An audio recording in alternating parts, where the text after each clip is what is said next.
Your mind is an amazing machine, doing far more than you can imagine.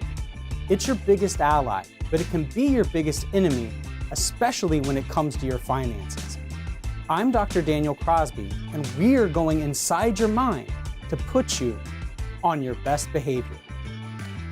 Beginning with the 1969 publication of The Psychology of Self-Esteem, the self-esteem movement has been one of far-reaching influence. In the 70s and 80s, anything seen as detrimental to self-esteem was done away with. First-place trophies gave way to awards for participation. In this new environment, everyone was a winner. Everyone was special. As this well-intentioned movement garnered support, scholarly research followed.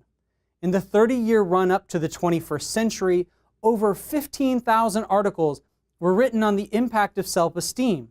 However, the results of these studies were often confusing or inconclusive.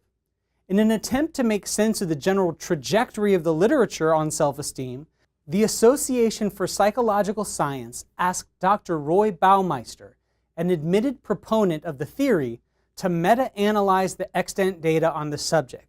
The biggest finding to emerge was that praise did not predict self-esteem. Accomplishment did. We have an accurate internal sense of when we've earned praise and when we have not. One of the thoughts behind the self-esteem movement was that if you imbued people with a positive vision of themselves, they would be less likely to engage in antisocial behavior. Once again, the reality of specialness deviates quickly from the aspirational theory that underlies it. One of the most direct studies of this phenomenon showed that 40% of students in the study who were praised for their specialness lied in a self-report. The impact of dishonesty is bad enough, but what if this dynamic played out on a grander stage and with infinitely higher stakes?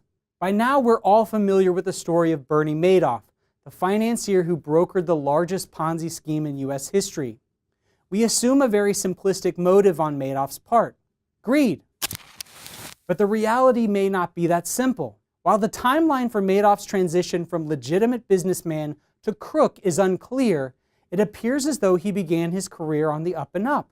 Much like a pro athlete who turns to juicing to rise to the top, Madoff began to apply his financial acumen in a more sinister manner. But as he said in interviews, it was never about the money for him. Before long, Madoff's too-good-to-be-true returns did result in the recognition he craved. The chairman of Banco Santander came down to see me. The chairman of Credit Suisse came down to see me. The chairman of UBS came down. I had all of these major banks, he says. It's a head trip. Overconfidence may not make you a cheater in the same way Bernie Madoff was, but it may make you want to cheat the system in small ways. Over-leverage, excessive borrowing, a failure to diversify. Get rich quick and get poor quick are sides of the same coin. You're not so special that this rule doesn't apply to you too.